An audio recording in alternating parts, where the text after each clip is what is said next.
Hello, moto. Hola, hola, loco. Mauri, chabón, ¿dónde andas? Subiendo a la terraza. ¿Qué terraza, culiao? Ahí llegué. ¿Por qué estás pasando acá? Por aquí. Sígueme y quédate conmigo. Sí, voy a lo de una cosa de loco. ¡Epa! ¡Cuidado! ¡Guarda el cráneo! ¡Ahora!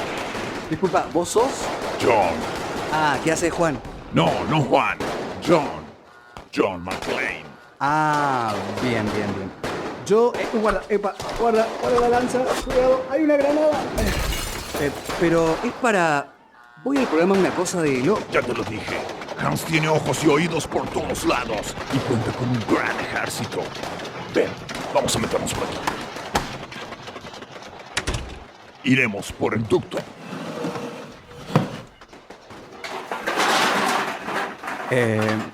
¿Es estrictamente necesario que nos metamos por ahí? Oh, sí, dale, vamos. Es un año complicado, pero si logramos acercarnos... Hola, Robinson. Como te decía, si logramos comunicarnos con Robbie... ¿Robinson? ¿Estás ahí? Oh, maldición. ¿Qué pasó? Mataron a Robinson. Y es que, no es Robinson, es Parodi. Luis Parodi, La Quinta Pata, Una Cosa de Locos, martes a las 21 horas. Tranquilo, niño. Te llevaré ahí. Ahora sigue arrastrándote. ¿Me dijiste niño? Llegamos. Es aquí. ¿Aquí dónde? Flaco, ¿vos estás bien? Mauri, ¿subo? ¿Qué haces ahí? Baja, vieja, baja ahí. Chavo, no sabes. Allá arriba hay alguien que se cree John McClane, el de Duro de Matar, la película. ¿No escuchaste las balas, las explosiones? Habían katanas que volaban. ¿Balas, explosiones? ¿De qué me hablas? ¿Qué balas? No, además, no hay nadie ahí. ¿Y por qué viniste por los caños? Si está abierta la puerta. Bah, no importa, pero no te hagas mal la película, porque ahora tenemos que empezar con Una Cosa de Loco.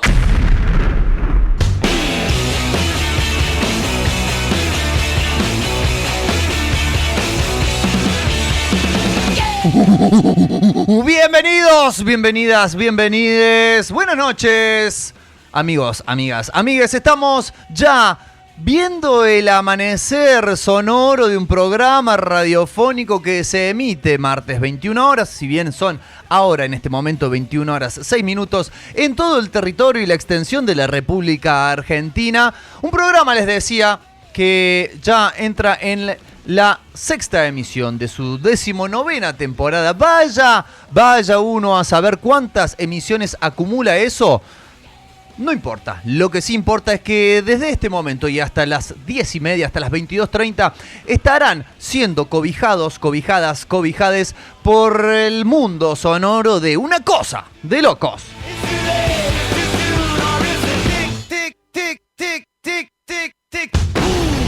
Y este pum, este boom, este zap, este crash, no solamente lo hago yo quien está hablando en este momento para la radiofonía universal, sino que tengo también el honor, las albricias, la buena aventura, no cacho, sino de tener del otro lado como coequiper a también una estrella venida desde la ciudad de Perico. Me informaron que están ya en la junta de llaves para poder erigir una estatua o al menos un busto de el hijo dilecto de la ciudad, como lo es Mauricio Arancibia. Muy buenas noches. ¿Qué puedo decir después de esto, no? No sé si es disléxico pero algo me van a dar de seguro en esa bonita ciudad, mi ciudad gótica, ¿no? Para mí eso representa. ¿Usted sería como el Bruce Wayne ahí de Perico? Simplemente un transeúnte más. Al que le chorean en la esquina y viene Batman y lo salva.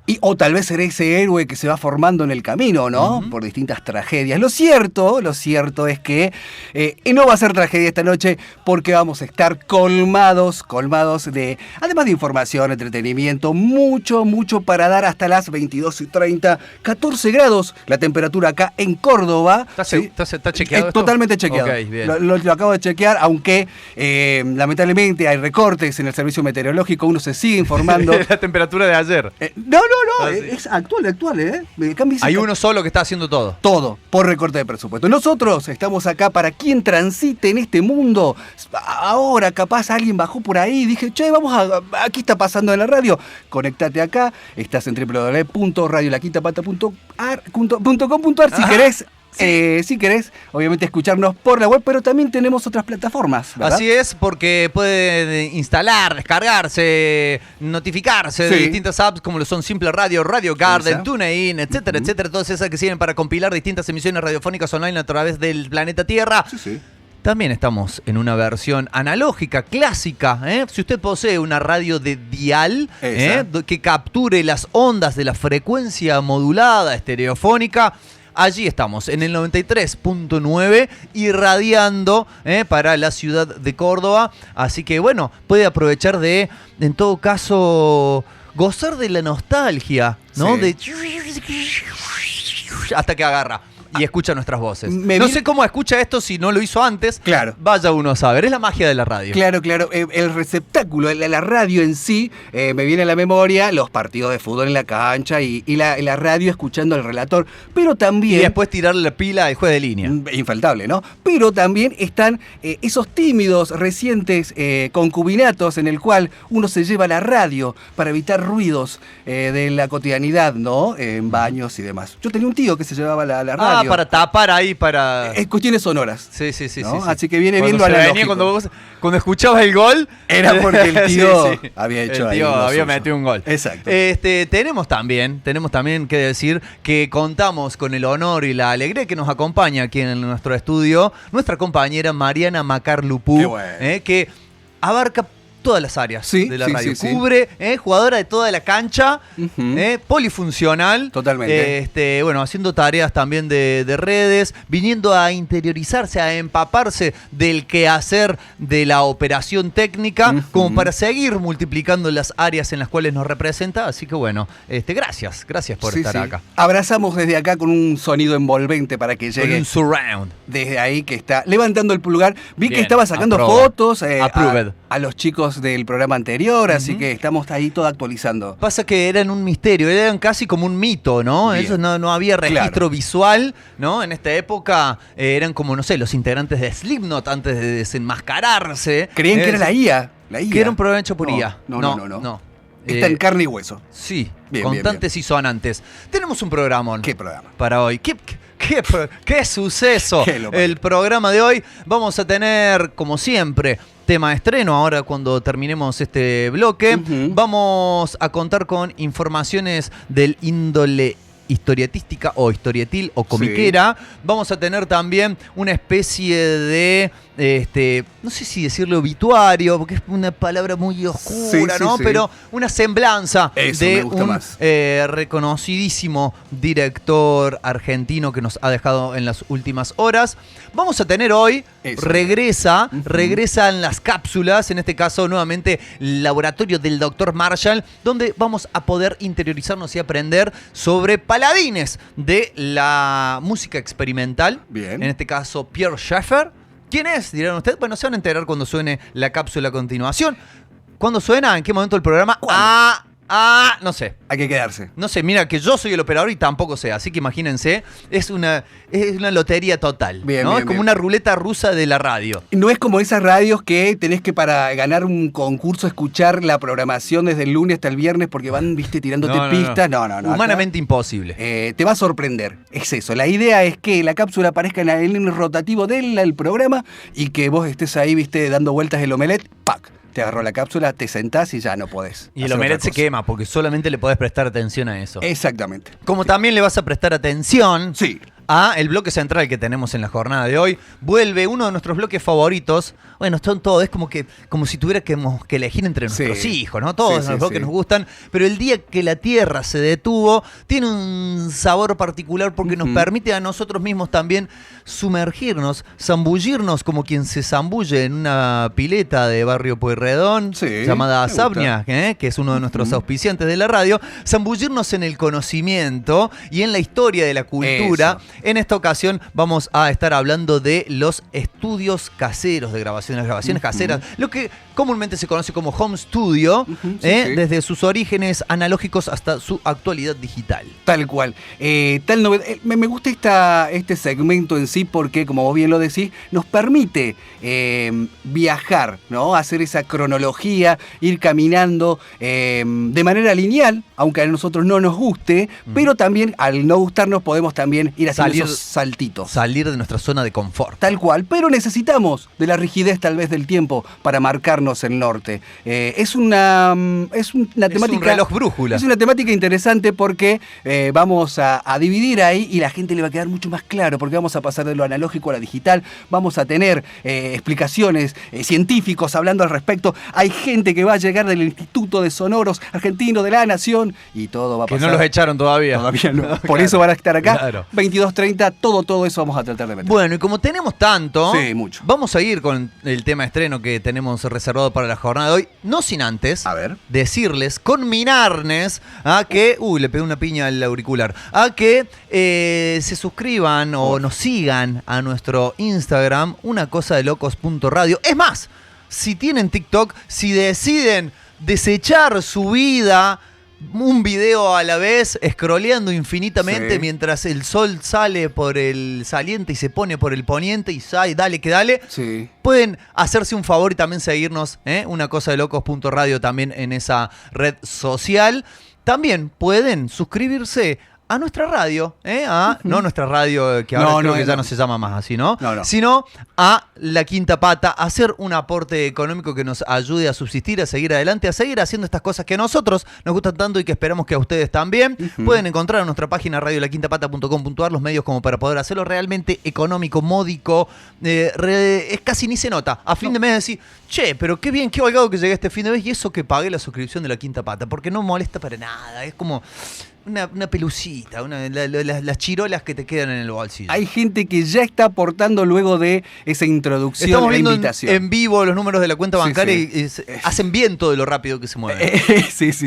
Aparte usted también, no se quede afuera. No, por favor. Ahí estoy cliqueando, déjeme que vea. Mientras cliqueamos entonces, vamos a escuchar a la banda de Dave Grohl. Eso. El ahora controvertido Dave Grohl ha tenido algunas cuestiones en su vida personal. No nos vamos a meter en eso. Vamos a decirles que acaba de salir su nuevo disco, se llama Your Favorite Toy, tu juguete favorito. Un disco donde vuelven de alguna manera a esa impronta un poco salvaje, vertiginosa, que marcó los primeros años de su carrera. Venían de algunos discos con otras búsquedas que, a mi entender, no habían resultado del todo. Se me hicieron aburridos, digamos. Bien, es Palo y a la Bolsa. 36 minutos nomás de punta a punta del disco. Y lo que vamos a escuchar es la canción que abre, el track que inicia el disco. Se llama Caught in the Echo, atrapado en el eco. Quédense atrapados en el éter de La Quinta Pata. Ya volvemos. Escuchamos a Foo Fighter con Caught in the Echo. Y bueno, eso, escúchenlo.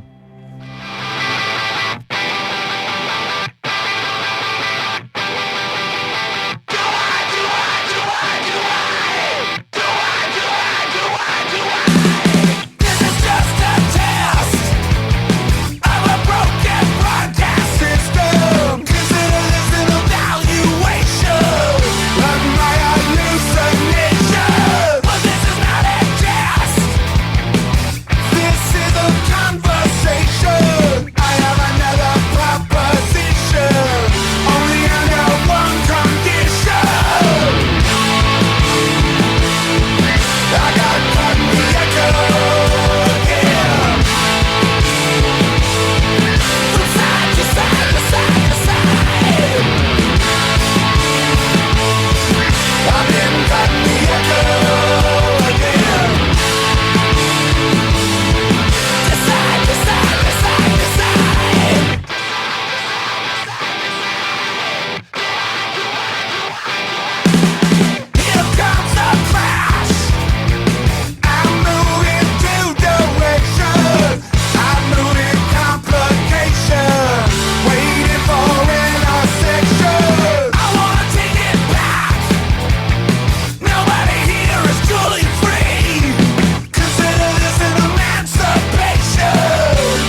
los viernes de 17 a 19 horas. La Chispa Radio por el 93.9 de tu dial, en internet radiolaquintapata.com.ar y la novedad de la app Simple Radio en Play Store y Apple Store. Lleva la chispa en tu celular.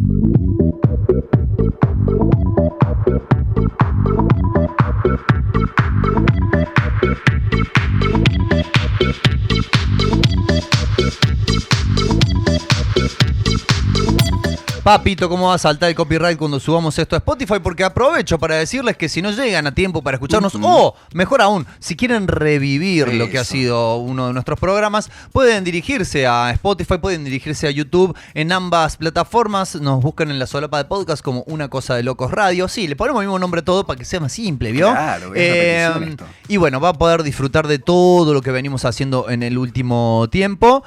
Y vamos a luchar para que no nos borren después de usar este tema harto conocido, pero viene a la cuestión porque es música celebratoria, ¿no? Ajá. Y me parece que la noticia que tenemos para compartir ahora es para celebrar, por lo menos para quienes disfrutamos de lo que se llama el noveno arte, es decir, las historietas, el cómic, los tebeos, los cuadriños, el bande dessinée, Epa, el fumetti. Está tirando cosas que también nos van a censurar, nos van a bajar videos.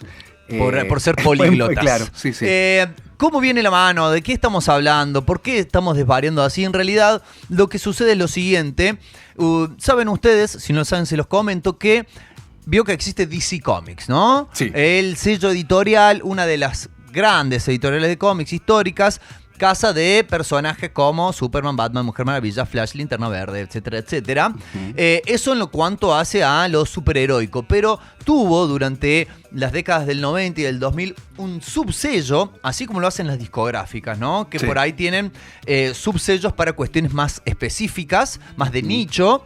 Tuvo un subsello que se llamó Vértigo, donde se publicaron cosas maravillosas realmente, entre las cuales estuvo un cómic que se llamó 100 balas, cómic que hemos reseñado en los albores de nuestro bloque Más Allá del Spandex de hacer unos 5 años más o menos, fue uno de los primeros que analizamos, cómic que está guionado por Brian Azzarello, un guionista muy habituado a lo que es lo que se llama el crime comic, o sea, cómics de policiales, ¿no? De crímenes, y dibujado, y acá está el anclaje con la historieta nacional, dibujado por el gran Eduardo Rizzo, cordobés de Leones, actualmente residente en Rosario, no solamente gran dibujante de historieta nacional e internacional, sino también creador y cabeza de la organización de ese gran festival llamado la Crack Bang Boom, el festival de historieta a nivel nacional.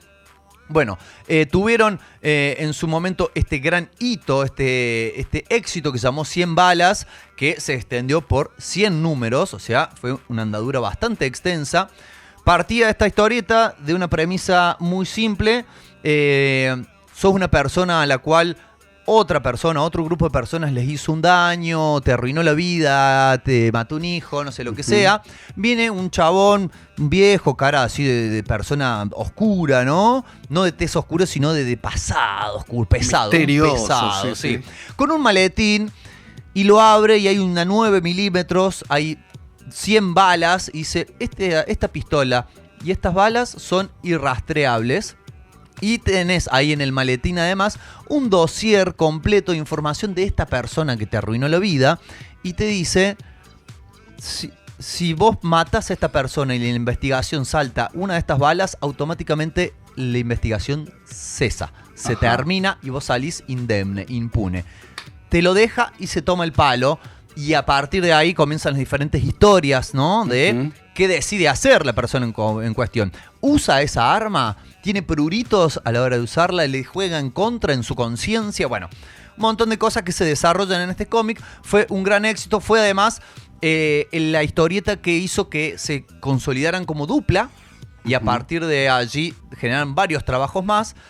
Con el momento, la serie terminó obviamente con esos 100 números, con el momento el sello Vértigo también se descontinuó, lamentablemente, pero ahora DC decidió, así como vuelven los clásicos, ¿no? Como este negocio de la nostalgia, dijeron, vamos a volver con Vértigo, y una de las cosas que han anunciado es una especie de bonus track que tendrá 100 balas, la historieta en cuestión, que se llama, 100 Bullets, The US of Anger, sería algo así como los Estados Unidos de la ira, donde uno de los personajes centrales de la historieta vuelve a su país natal, a los Estados Unidos, para armar bardo, ¿no? Después de lo que había sido su aparente rehabilitación, chabón asesino, desquiciado, re loco, re loco, vuelve y empieza, a liar la parda, dirían nuestros hermanos españoles. Claro. Vos sabés que me quedé con esto de elegir a dónde entra la moral, ¿no? Qué hacer con esa libertad, ¿no? Que te dan para hacer lo que quieras. Lo que sucedió por ejemplo, con Death Note, ¿no? Esto de que te daban un libro o caía un libro y podías anotar, ¿no? El nombre de alguien que quieras que no exista más en este plano. Digo, esa similitud con las balas y a quién vas a dejar fuera de esta dimensión. Con eso. Me parece interesantísimo como para tenerlo en otro bloque y desmenuzarlo, ¿no? Ya lo tocaste hace 5 años atrás. Hacemos como una remake. Que está también tan de moda eso, claro. Pero podemos chorearnos. Una secuela. Nos choreamos a nosotros mismos. Bueno, nadie nos va a reclamar entonces. Va por ahí. Esta serie, esta nueva miniserie va a ser de 8 números y va a empezar a publicarse por lo menos en los Estados Unidos en el mes de julio. Bien. Habrá que esperar y ver si OVNI, que es la casa editorial que reedita el material de DC Comics en Argentina, seguramente lo va a editar, sobre todo habiendo un dibujante argentino involucrado. Es cuestión de saber cuándo y cuánto, ¿no? Claro. A cuánto va a estar, pero bueno, para quienes gustan también, ¿no? Así como nuestro blog que se llama Más Allá de la Spandex, quienes gustan de historietas que van por otro lado, que no es lo superheroico, en este caso, los submundos del crimen, las organizaciones secretas, todo lo que se mueve, digamos, debajo de la superficie, tienen ahí en 100 balas y en esta nueva historia que se viene, algo de provecho para poder disfrutar. Sí. Me viene a la cabeza también, que podemos tocarlo en otros programas, de estos submundos y estas puertas que habla DC, que en algún punto también estaba lo místico, ¿no? Habían cuestiones que tenían que ver con algunos personajes que estaban en lo esotérico y que tenían que ver con la magia negra. Constantín, ¿no? La justicia de la Liga Oscura. Esa también. La Liga de la Justicia, no la justicia de la Liga. Sí. Bueno, casi que se pueden intercambiar. Pero bueno, estas nuevas historias o darle vuelta ahí, que también es lo más interesante, ¿no? Sí, porque sobre todo hablamos, ¿no? Recién de Batman, Superman, etcétera. Es un personaje que tienen ya 60, 70 años de publicación. ¿Cuántas vueltas más le podés dar a su historia? ¿No? Y claro, por ahí está bueno explorar otras cuestiones. Genial, la esperaremos entonces. Muy bien, vamos con un recontra temazo para cerrar este bloque. Tema original de la banda euskera, de la banda vasca Negu Gorriak, que en el disco Dale Aborigen reversionan los Todos Tus Muertos, junto al cantante de los Negu Gorriak, el señor Fermín Muguruza, un grosso total. La canción se llama Lehen Biziko Bala. Significa, en idioma euskera, la primera bala. Bien. Así que no es la centésima, sino la primera, quizás la más importante. Vamos a escuchar este gran tema. Y bueno, ya seguimos porque tenemos mucho más de Una Cosa de Locos para usted.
El corazón en el aire y las voces en el barrio.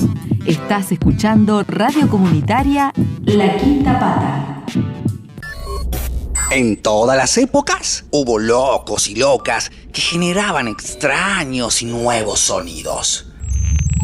Les invitamos a descubrir esos experimentos entrando al laboratorio del Dr. Marshall.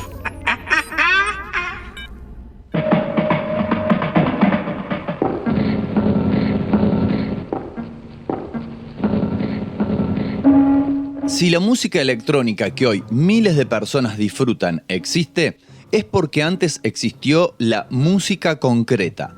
Es decir, la noción de que los sonidos pueden existir independientemente de la fuente que los produzca y que su manipulación, una vez grabados, puede llevar a nuevas formas de composición musical.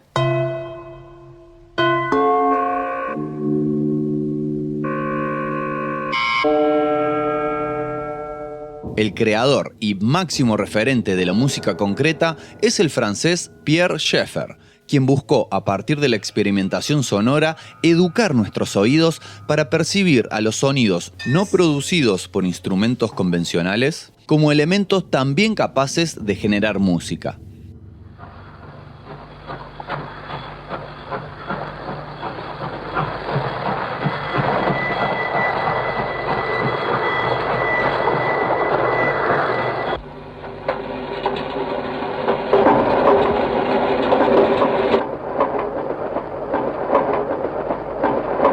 Partiendo de grabaciones de sonidos cotidianos, una locomotora, una persona hablando, monedas cayendo, Schaeffer utilizó las escasas técnicas de manipulación sonora de la época para crear piezas sin intenciones comerciales, pero que empezaron a cambiar la noción de lo que puede considerarse música.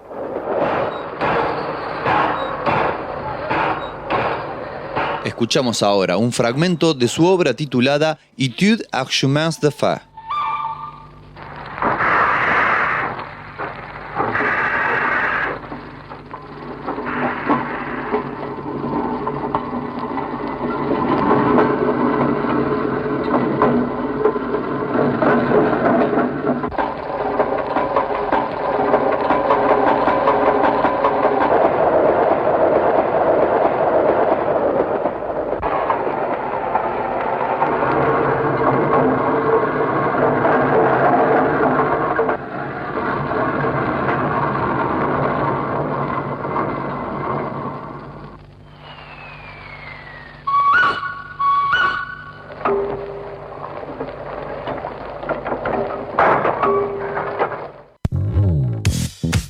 ¿Querés empezar a cuidar tu salud? Siempre es un buen momento para estar en movimiento.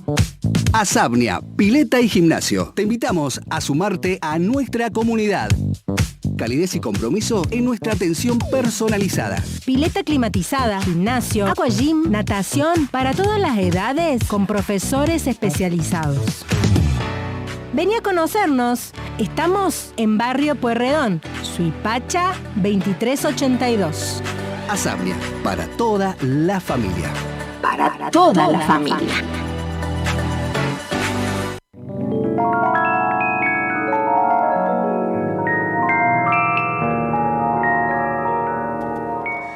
Bien, 37 minutos ya están pasando de las 9 de la noche, una jornada bastante fresquita. Me pongo a este tono porque lamentablemente días pasados nos ha dejado, por lo menos en este plano, uno de los grandes cineastas, alguien que ha dejado, creo yo que para transitar en los medios y por sobre todo en cuestiones artísticas, que haya dejado un sello, una referencia, que haya podido contar una historia, me parece que es significativo y no suele pasar mucho en directores que dejan esa trascendencia, ¿no? Hablamos en este caso de Adolfo Aristarain, lamentablemente ha fallecido a los 83 años. ¿Sí? Ha dejado de existir, 82 años, ¿sí? 86 me dice acá, estamos como bien. con la hora del otro ¿Qué día pasó, de la computadora. Adolfo, Perdón querido? por romper Sí. la solemnidad. No, por favor, por favor.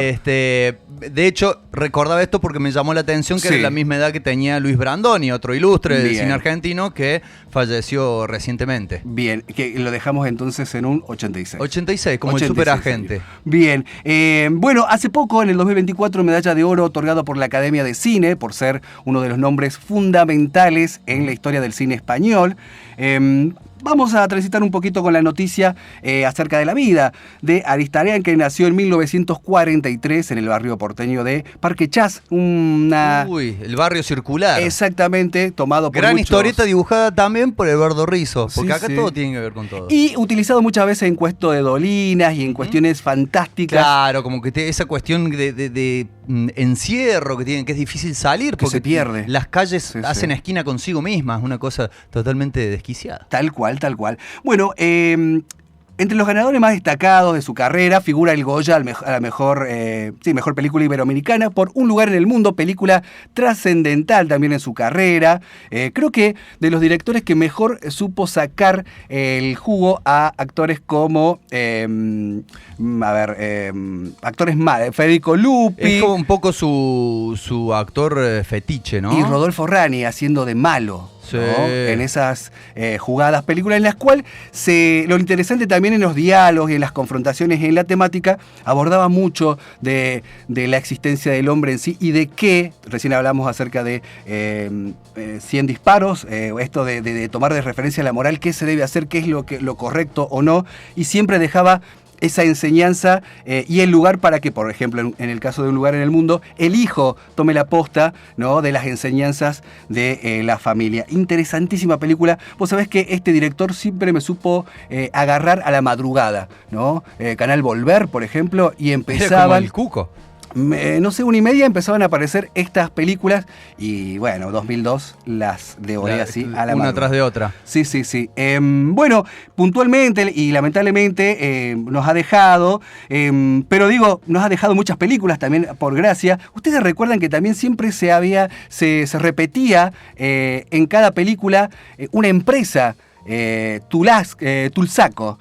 La T en Ajá. cada... como si fuera la de Texaco, ¿no? La famosa empresa petrolera tejana. Y tenía que ver con eso, ¿no? Era un modo de... Pero esta era de Tulsa, Oklahoma. Era un modo de oponerse a esto, ¿no? Al capitalismo. Entonces en cada película aparecía una fábrica o... Lo que se llama, ¿no?, en el mundo del cine, la ubicación de productos, pero en este caso, al ser uno ficticio, Sí. sin rédito alguno, ¿no? Como una especie de mojada de oreja a quienes venden su arte, ¿no? De alguna forma. Sí. Y eso también de ir dejando, viste, en el cuadro, en la fotografía, y dejando mensajes, ¿no?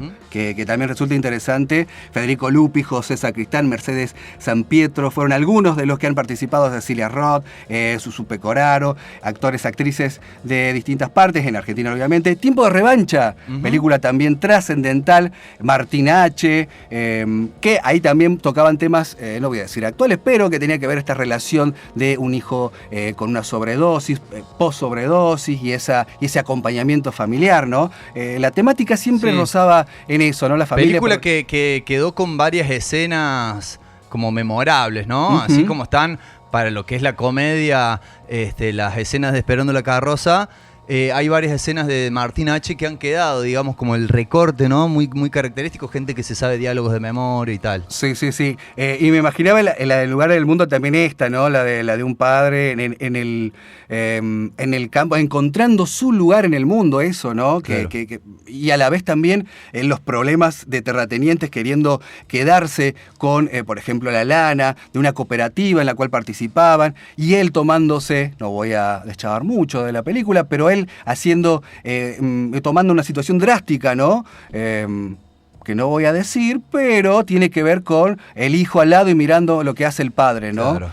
Un sacrificio propio para que, obviamente, levantar al pueblo en ese caso y generar conciencia. Que creo que en todas las películas trató de trasladar eso, ¿no? Generar conciencia de lo que estaba sucediendo. Usted sabe que me debo bastante o casi todo de la filmografía de Aristarain.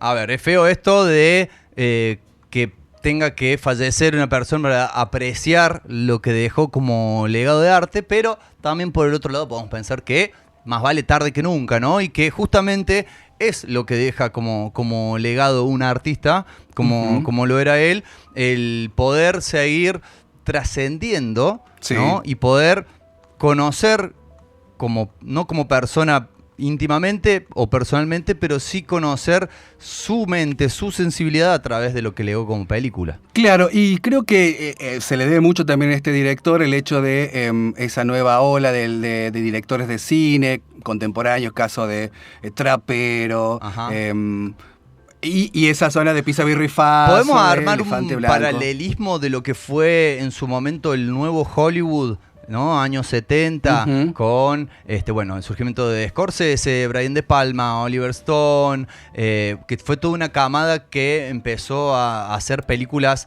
mucho más crudas, mucho más afirmadas en el realismo, filmadas en locación, en la calle, no en un set con todo cuidado, y que en algún momento se denominó, si no me equivoco, el nuevo cine argentino, que surgió, ¿no?, a partir de los 90, también muy emparentado con lo que fueron las sucesivas crisis, ¿no?, que se vivieron en esa época, y una manera bastante particular de narrar lo que estaba sucediendo. Exactamente, estaba chequeando bien, vos lo decías, los influyentes, directores que han influido en la carrera de Rodolfo, y en una de esas nombraba, ¿no?, a Hitchcock, por ejemplo, y me llamaba la atención porque tal vez en el suspenso encontrar algo, pero Scorsese yo creo que le sienta bien, ¿no? Esta cosa de mostrar la crudeza, ¿no?, del contexto visual, pero también la crudeza de las temáticas, ¿no? ¿Qué hacemos cuando el opresor siempre pega? ¿Cuál es la contrapartida, ¿no?, el contraataque? Y encuentra en Federico Lupi ese prototipo de reclamo, ¿no? Ese puteador que lo habrá encontrado Piñero, por ejemplo, en Caballo Salvaje, ¿no? Así es. Con otro actor, ¿no? Pero sí, yo siempre recurro a la metáfora futbolística, ¿no? Como lo hice antes en el caso de nuestra querida compañera, que decimos jugador de toda la cancha. Y se me ocurre, así como viste que muchos equipos dicen que tal jugador, generalmente uno de experiencia, es el técnico dentro de la cancha.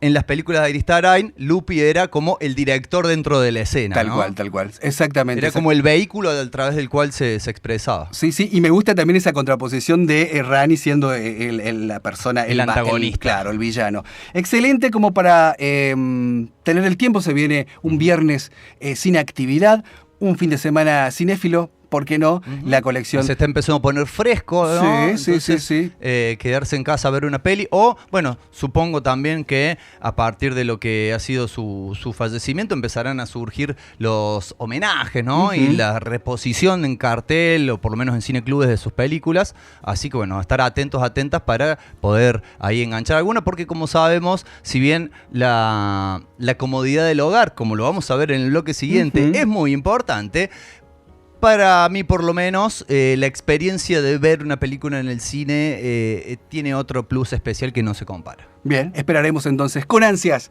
que las novedades se repongan esto. Que vamos a estar reportando desde acá, seguramente. Tal cual, ¿por qué no? Sí. Muy bien, vamos a tema musical. ¿Le Eso parece? quiero saber, a ver. Bueno, mire, sabíamos que la película Martín H. tenía una banda de sonido hecha por Fito Páez, ¿no? Especialmente para la película.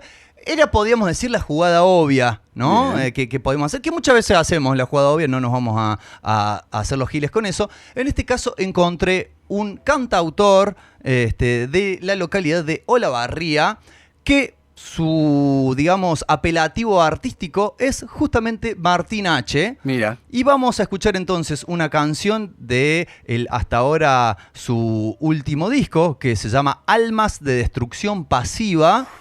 Múltiples juegos de palabras por todos lados. La canción se llama Así es como dejamos de existir.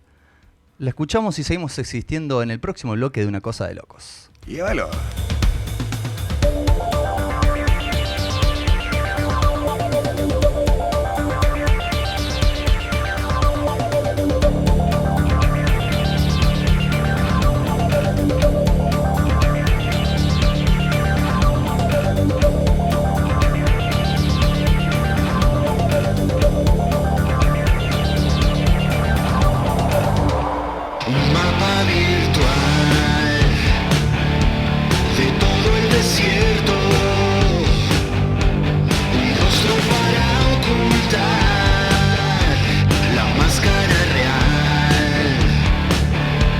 Un día como hoy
¿Estás en la feria? ¿Estás en el auto? ¿Estás en el trole? ¿O simplemente en tu casa? La radio de tu barrio te acompaña donde estés. Escucha Radio Comunitaria La Quinta Pata en el 93.9 de tu dial, frecuencia modulada estereofónica, o por internet, radiolaquintapata.com.ar. Goza mi ritmo,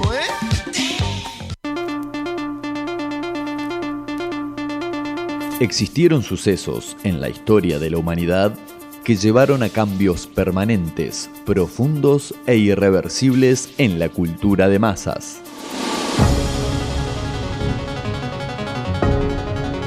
Hoy pondremos la lupa sobre uno de esos sucesos.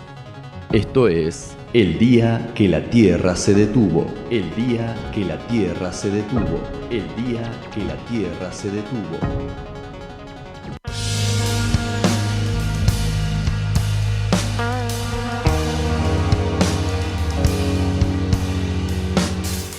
Bien, estamos ingresando ya al segmento principal, a la parte más jugosa del programa. Y en este caso, la Tierra sí se detuvo.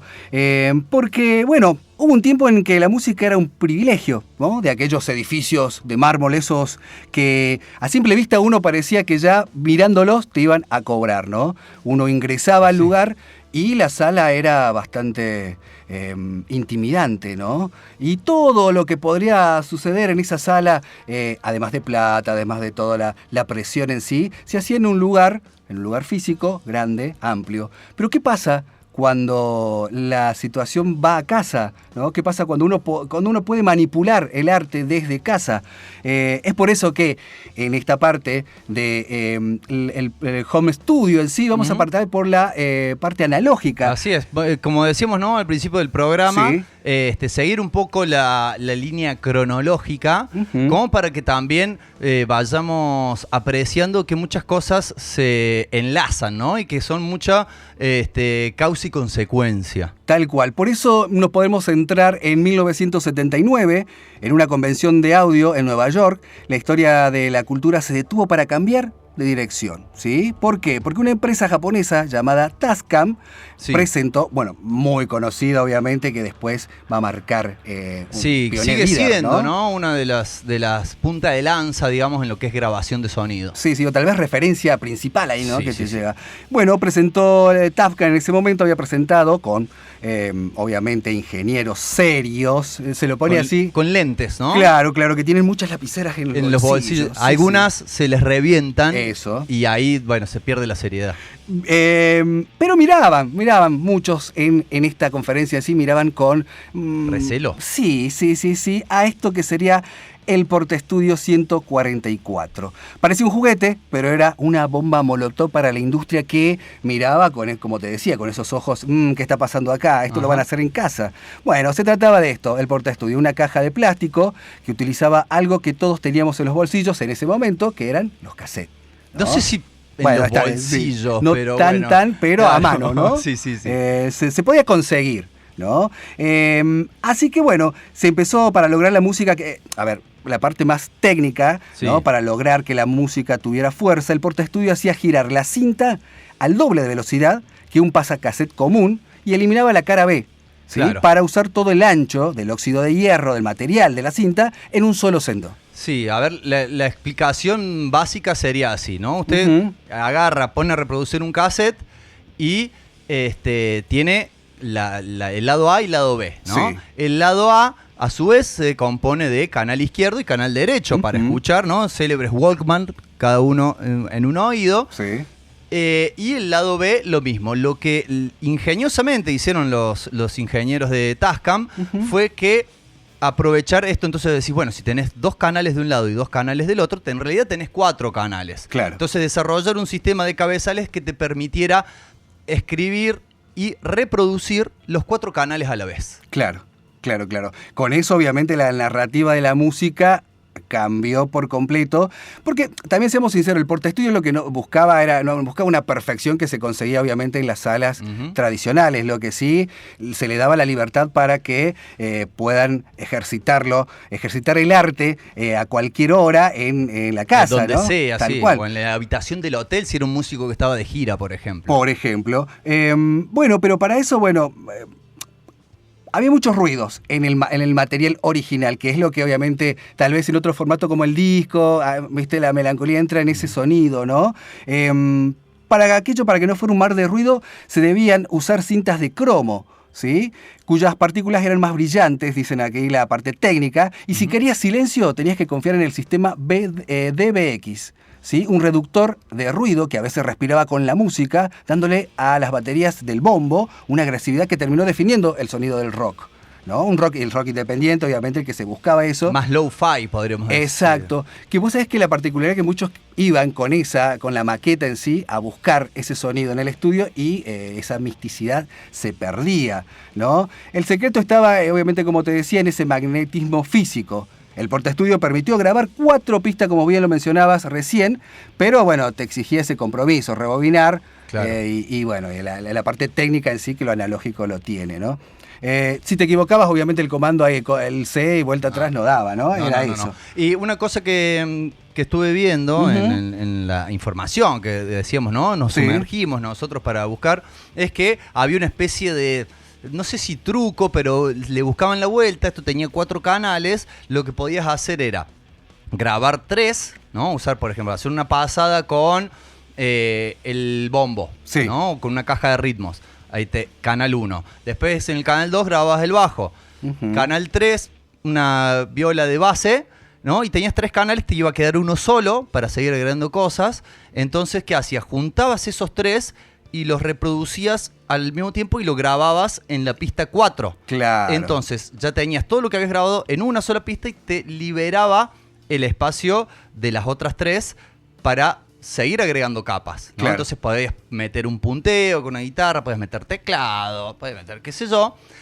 El tema es que estamos hablando de un soporte físico que se desgasta, ¿no? Ustedes... Claro. Querida audiencia, dependiendo de la edad que tengan, si en algún momento han copiado cassettes, ¿no? De una casetera a otra, y después ese cassette, y dice, che, mira, tengo el último de, qué sé yo, de Michael Jackson.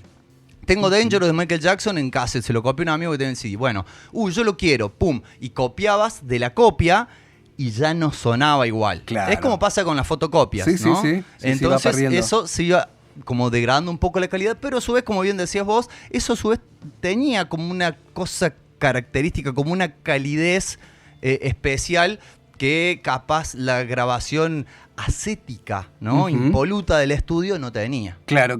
Y vos sabés que fueron algunos artistas reconocidos, renombrados, quienes utilizaron esta portaestudio para... materializar, ¿no? Su obra. En este caso, bueno, en uno de los casos, en 1982, Bruce Springsteen que se encerró en su habitación con una... ¿Se atrincheró, loco? Me quedo acá, que suele pasar, ¿no?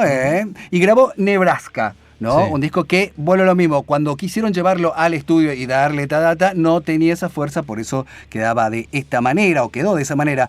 Lo mismo fue Elliott Smith, alguien que navega mucho en los climas depresivos musicalmente, pero extraordinario artista que también supo utilizar esto. Björk y demás supieron usar este artefacto, este aparato, en donde, bueno, refleja honestamente lo que pasa en ese momento, ¿no? Interesantísimo como para tenerlo en cuenta. Este portaestudio fue el primer home studio real, fue el que dijo el artista del barrio, fue el que eligió, el que tiene la posibilidad.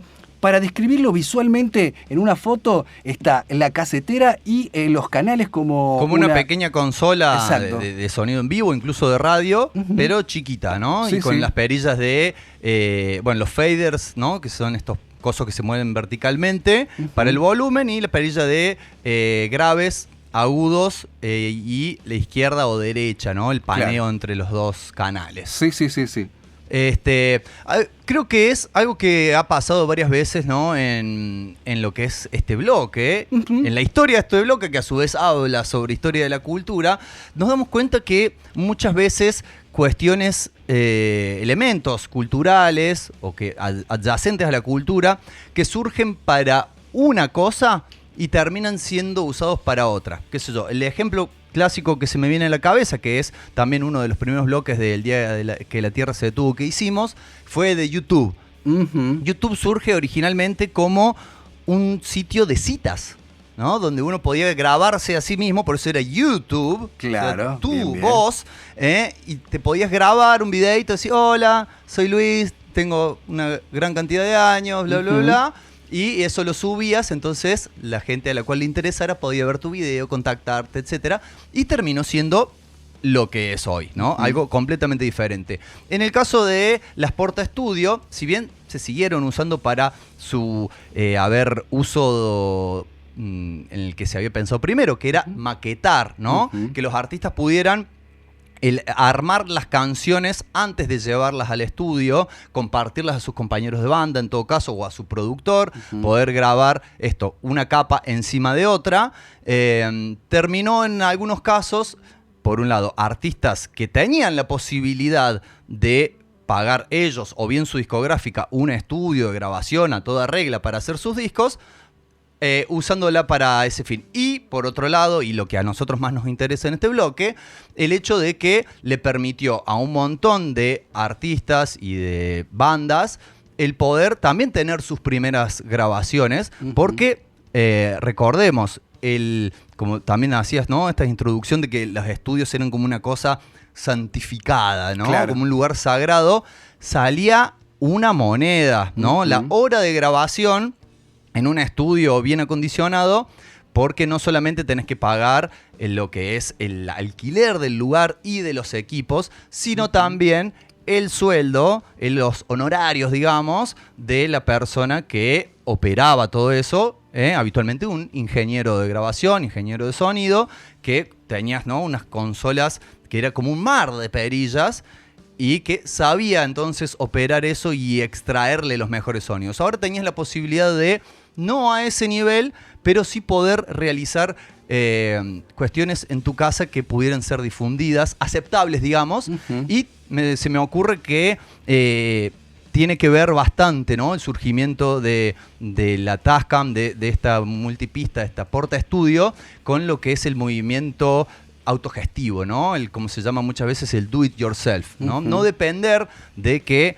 venga una discográfica a ponerte una suma de dinero para que vos grabes un disco, sino decir, che, yo quiero grabar un disco, tengo X cantidad de guita, bueno, le invierto en comprar esto y le meto, y las horas que haga falta hasta tener el resultado. Claro, claro. Escuchándote recuerdo a una carta que Francis Ford Coppola le escribe a su hija, diciéndole... sintiéndose feliz por la época en que ella ha nacido, porque dice, imagínate, vos en tu casa o en un estudio chico podés colorear, podés editar. En las películas dice, bueno, yo tenía que llevarlo a un estudio que hagan la coloración, haga el color, en otro estudio que hagan tal cosa. Y que no se te pierdan las latas en el camino. Exactamente, ¿no? Exactamente. Y que en el camino tampoco te bajen el presupuesto para tal cosa. ¿Viste? Sí, suele pasar unos eso. Malabares, ¿no? Y tener la posibilidad en tu casa, bueno, con la edición, en un estudio, pero en el caso audiovisual, poder manipularlo a tu manera, ¿no? Eso viene bien. Genial. ¿Les parece que cortemos, no con la dulzura, sino con música, este bloque especial al medio? Bueno, estuviste nombrando un disco de Bruce Springsteen, en el cual se grabó él maquetó con la Porta Studio, él con su guitarra, el disco es bastante despojado, podemos decir. Cuando fue con esas maquetas al estudio, quiso grabar lo mismo y no le terminaba es como que ya para él, en su mente y en su sensibilidad artística, podemos decir, las canciones tenían ese sonido y lo lanzó. Entonces, eso que había maqueteado terminó siendo el disco que se publicó. El disco se llama Nebraska. De esa placa del año 1982, entonces, vamos a escuchar una canción que se llama Atlantic City, la ciudad de los casinos en la costa este. Y bueno, enseguida volvemos para seguir desarrollando el día que la Tierra se detuvo. Up the chicken man in Philly last night. Now they blew up his house too. Down on the boardwalk they're getting ready for a fight. Gonna see what them racket boys can do. Now there's trouble busting in from out of state, and the DA can't get no relief. Gonna be a rumble out on the promenade, and the gambling commission's hanging on by the skin of its teeth. Well, now everything dies, baby, that's a fact. Maybe everything that dies someday comes back. Put your makeup on, fix your hair pretty, and meet me tonight in Atlantic City.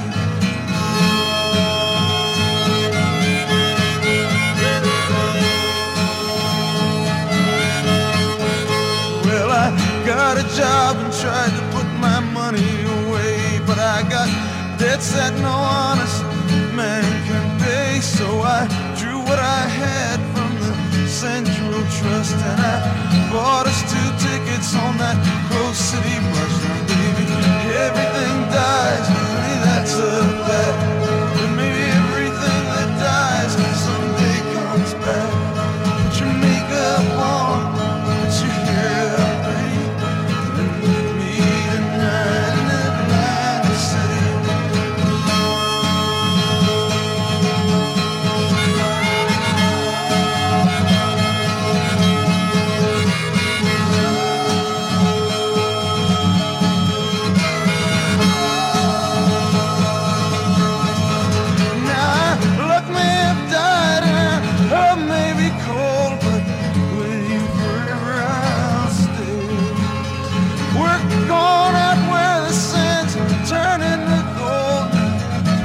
Stockings, baby, 'cause the night's getting cold, and maybe everything dies, baby, that's a fact. But maybe everything that dies someday comes back.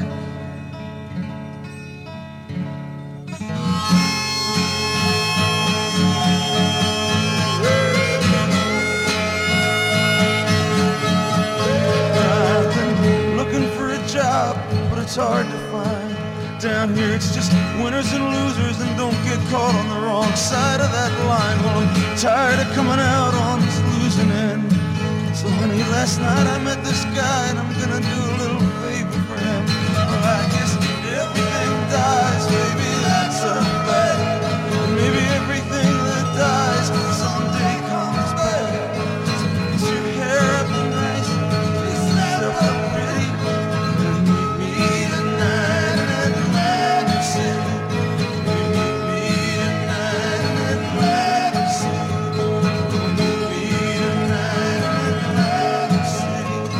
Meet me tonight in Atlantic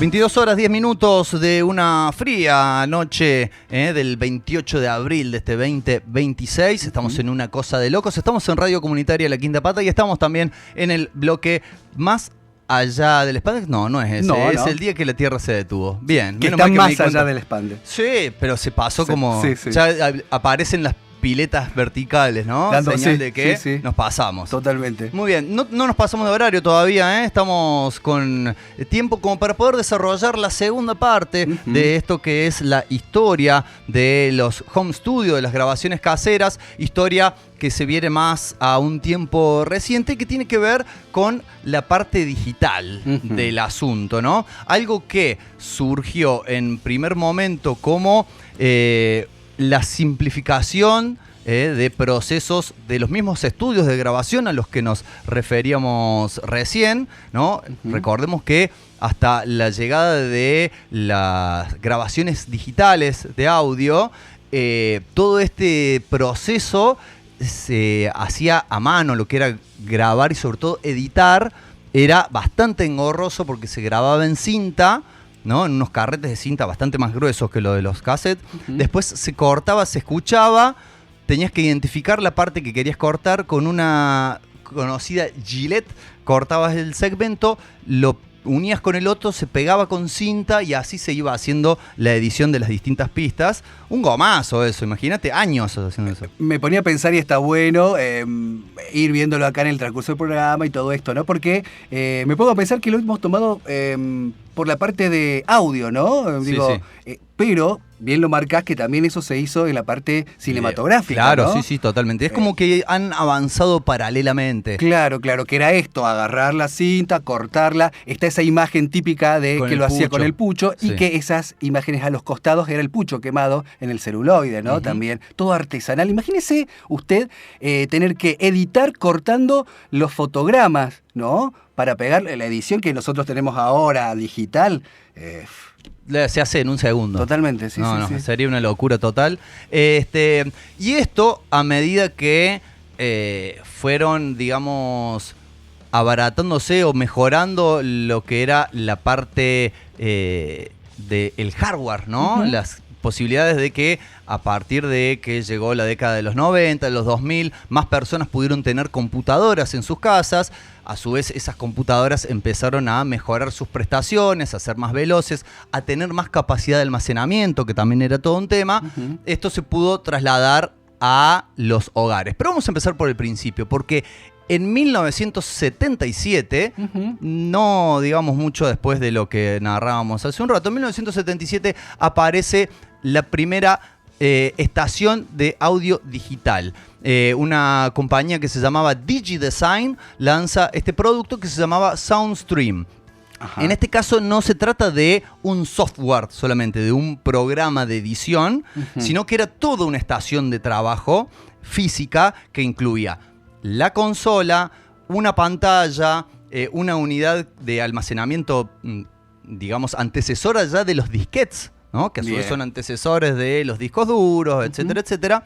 Bueno, esta fue la primera experiencia que permitía editar lo que se grababa, o sea, grabar en digital y editarlo en esa misma estación de trabajo que, si bien no es que revolucionó la industria, ¿no? Y que al toque todos lo empezaron a adoptar, pero se descubrió que había una manera de poder trasladar todo eso analógico, físico, engorroso, a cuestiones que nos permitieran poder manejarlo de mejor manera. Incluso también el hecho de que tuviera una pantalla permitía representar las ondas de audio de forma visual, Claro. algo que también ayuda un montón, ¿no? a lo que es el trabajo de edición. Lo decimos como personas que trabajamos en radio. Por ejemplo, lo que fue la cápsula de el laboratorio del Dr. Marshall que escuchamos antes, fue editada en un software de edición de audio digital donde tenés entonces vos podés ver,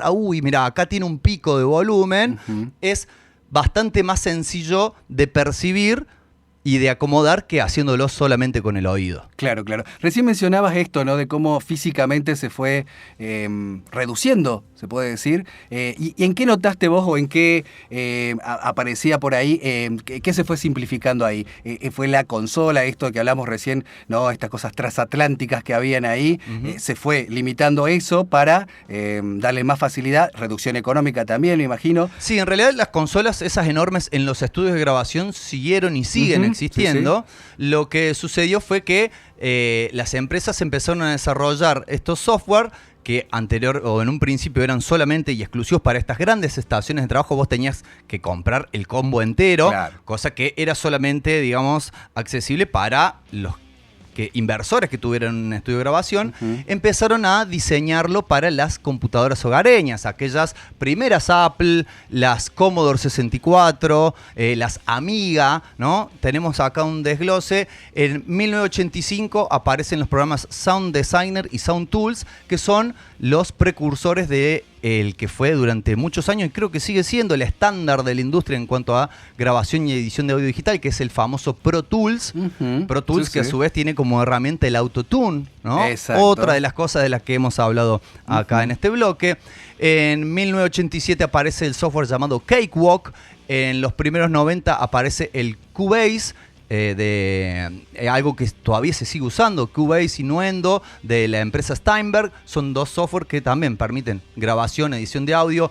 Empezó a también aparecer la cuestión de poder trabajar muchas pistas en conjunto. En una primera instancia, y como pasó con la Porta Studio, solo se permitían 4, después pasaron a ser 8, después pasaron a ser 12, y en el momento entonces, en la década del 90, cuando decimos las computadoras empiezan a llegar de forma más o menos masiva a los hogares, es cuando de repente podés comprar o piratear un software que te permita conectar un instrumento, un micrófono a la computadora y grabarlo. Y a partir de ahí manipularlo. Porque también pasaba, y no me quiero adelantar al relato, también pasaba esto de que cuando la situación ya era hogareña, ¿no? Uno se quería sentar a editar, ¿no? En su casa, también venía este tirada ahí afloje con... Tenías que conseguir el editor, ¿no? Por en el caso del QEdit, por ejemplo, o los paquetes, ¿no? Sí. De Adobe, que en el caso que no lo piratearas, y los primeros eran unas cajas grandes que había que instalar. Había que leer el manual, ¿no? Yo antes de usarlo. Recuerdo allá en la ciudad de Perico había un editor que él, obviamente, presumía de que él era editor y te mostraba la repisa con todas las cajas que había comprado de editores, ¿no? Era eso lo que vos decías, el que invertía en el trabajo, ¿no? Después se hizo, obviamente, más ameno. Claro, porque ya directamente se dejó de comprar el disquete, el CD con el cual instalarlo, dejó de tener sentido que tenerlo en forma física, entonces, bueno, ¿qué caja ni caja? Claro. Me lo descargo de internet, lo cual también fue otro de los pasos que empezó a hacer que esto se expandiera, ¿no? Democratizar más. Exacto. Sí. En 1996 llega otra... adelanto, esto ya es más profundamente técnico, pero fue significativo. El programa Cubase que nombrábamos recién permitió implementar los VST. Y usted mira, ¿qué joraca es un VST? Creo que la sigla es Virtual Studio Tools, y lo que te permite es incorporar efectos o instrumentos virtuales a tu programa de edición, ¿no? Ya no se trata solamente de que vos grabes un sonido y ese sonido quede tal cual y a partir de ahí o lo recortes o le subas el volumen, se lo bajes, le modifiques el tono. Ya podés incorporar sintetizadores, podés incorporar efectos como un delay, como una reverberancia, como una modulación, cosas que, por ejemplo, se suelen hacer con pedales de guitarra o con racks físicos, ¿no? Como una cosa que se pone en una repisa, un aparatón. Esto era básicamente un programita, no existe físicamente, pero se lo podés incorporar y a partir de ahí te abre el juego, ¿no? Porque te permite incluso hasta masterizar lo que vos estás grabando. Me ponía a pensar también en vivo, ¿no? Lo que ha servido también para muchos grupos. Recuerdo la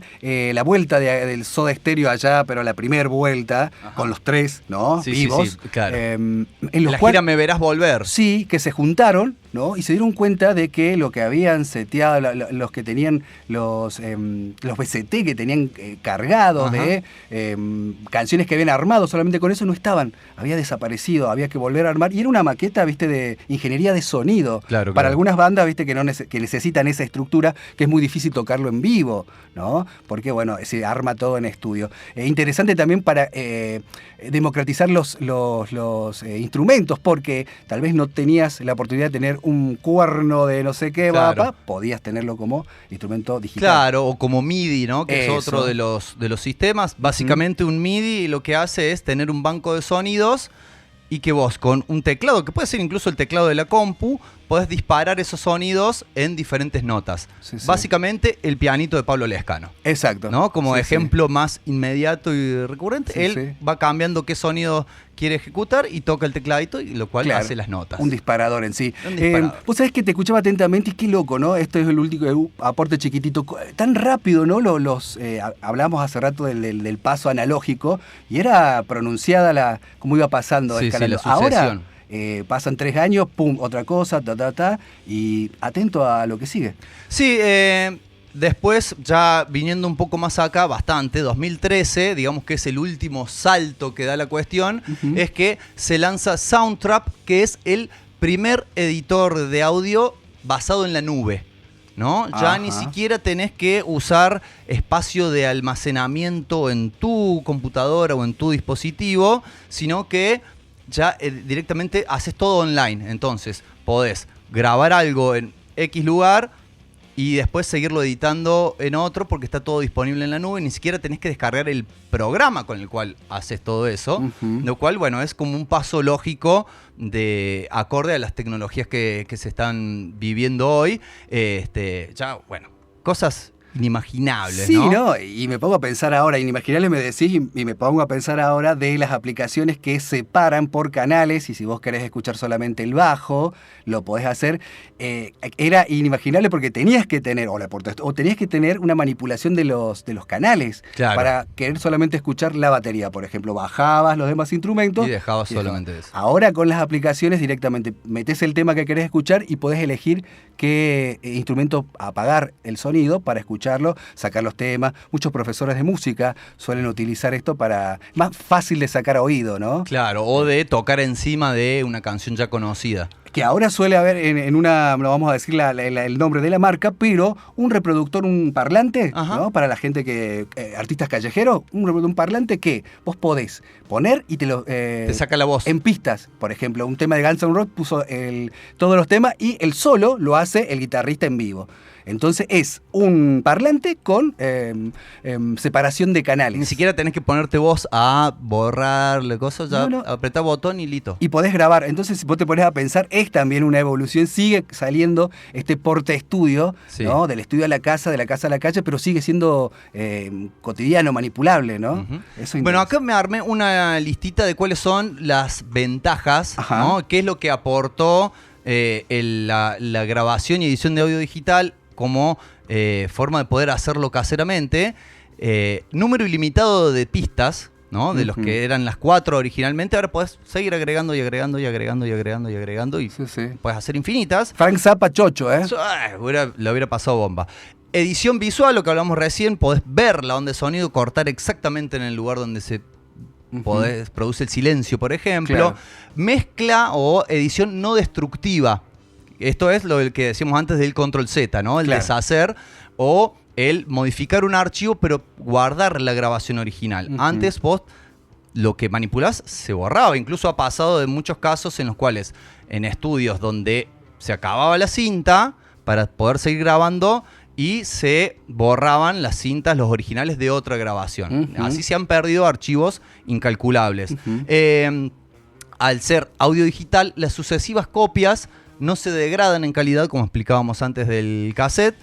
En la actualidad de cómo se publica y cómo se consume la música, esto que hablamos también de la nube, se puede tener un hit una canción escuchada por millones de personas que nunca haya tocado siquiera un formato físico, ¿no? Que haya existido siempre como en forma de ceros y unos. Claro. Obviamente lo que acá nos dio la excusa del bloque de cómo fue que se pudo llevar esto al hogar, los costos reducidos, ¿no? Con respecto a lo que sería un estudio de grabación. Sí, obvio, siempre va a ser mejor la grabación si tenés un buen micrófono, si tenés un buen instrumento, si tenés una buena placa para que ese sonido se digitalice y llegue a la compu, pero después es la maña y la imaginación que vos puedas tener. Entonces ahí es donde se democratiza bastante la cuestión. Hemos escuchado, ya haciendo un cruce de estilos, la historia, por ejemplo, de Elegante, ¿no? Que dice, yo los primeros temas los hice todos con la Cristinita, ¿no? La computadora de Conectar Igualdad, una netbook, y son los mismos que sonaban en la radio, ¿no? No es que después a eso mismo fue a grabarlo en estudio de grabación. O sea, de una netbook que tiraba ahí algunos programas a hacer hits que los conoció después todo el mundo. Por eso me animo a poner en debate lo que acabas de decir en cuanto a, viste, tener el mejor micrófono o tener las sí, condiciones. Ayuda, pero no es indispensable. Pero me ponía a pensar, ¿no? Ayuda o tal vez nosotros, cuarentones, estuvimos acostumbrados a eso, ¿no? Hay muchas bandas que todavía no salen a tocar en vivo porque todavía no suenan como tienen que sonar. Hay bandas que todavía no grababan. Digo, esperábamos esa calidad. Ahora a lo mejor la urgencia pasa por el tema, ¿no? Entonces, hasta lo estético, que sea sucio o tal vez no cumpla con las normas estéticas en sí, es lo llamativo, ¿no? Caso lo que decía Elegante. Y de toda la música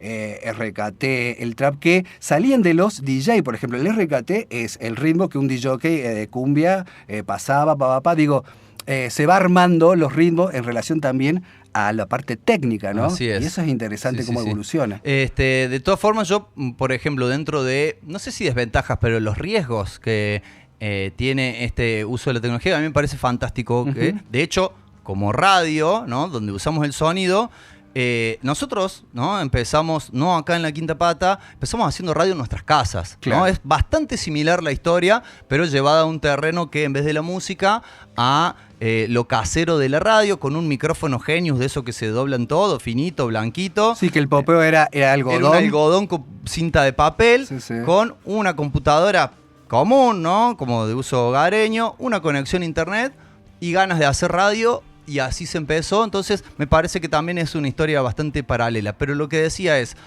está el riesgo de que después esa música que vos produzcas caseramente, con todas esas posibilidades que son maravillosas, no puedas defenderla en vivo, digamos. O a la hora de llevarlo a un vivo, te faltan recursos como para que el show sea atrayente, para poder estar a la altura de algo que fuiste grabando por pistas, ¿no? Claro. Entonces ya ahí es momento de pensar en armar una banda, ensayar. Es como que se invierte en los pasos. Claro, ¿no? claro. Bueno, ahí me viene a la cabeza Beastie Boy, así de primero todo le trata a ser músicos, a reinventarse y tocar los instrumentos.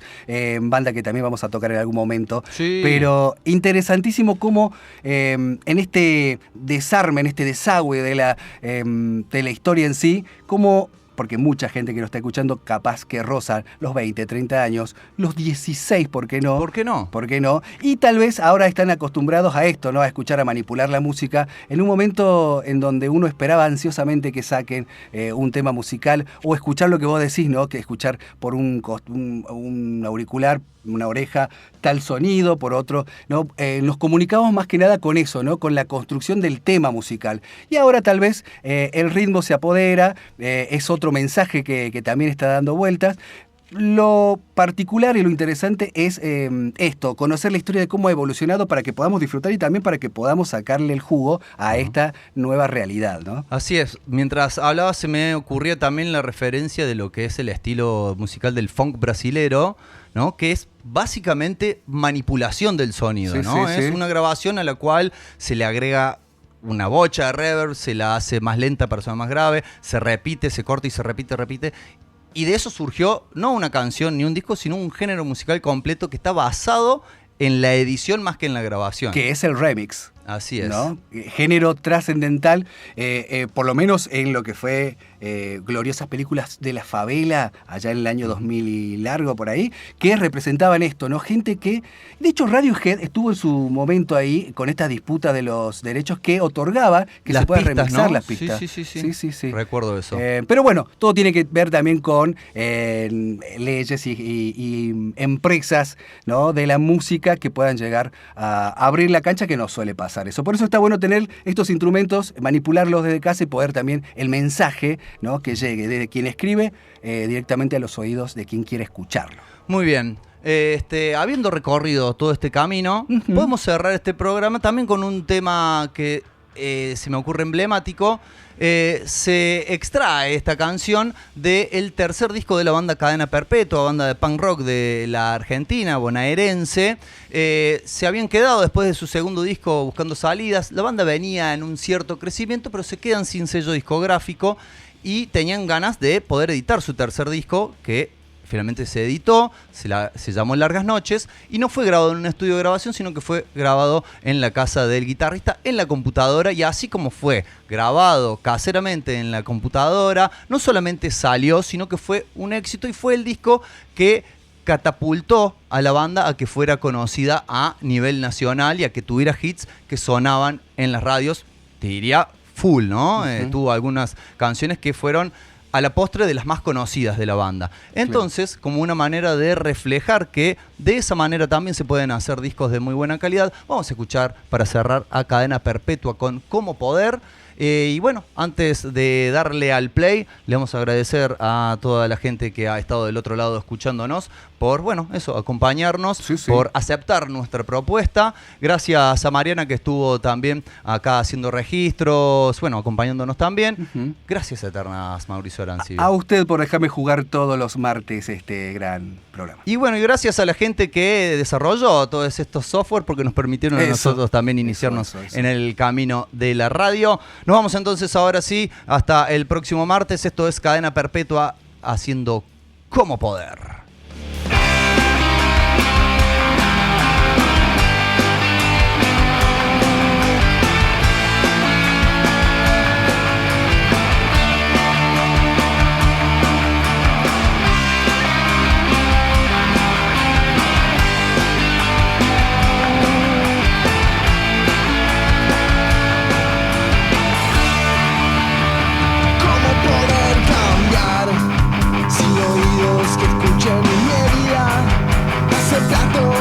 En comida, la muerte en eternidad. ¿Cómo poder cambiar la cultura que tanto me enferma? Si tu imagen no es para este esquema y nadie te quiere tocar. Si a mí me gusta cantar así, aunque muchos no entiendan, es una consecuencia de mis días nada más.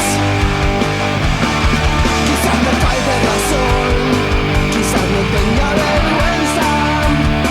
En todo caso vergüenza es esconderse o escapar.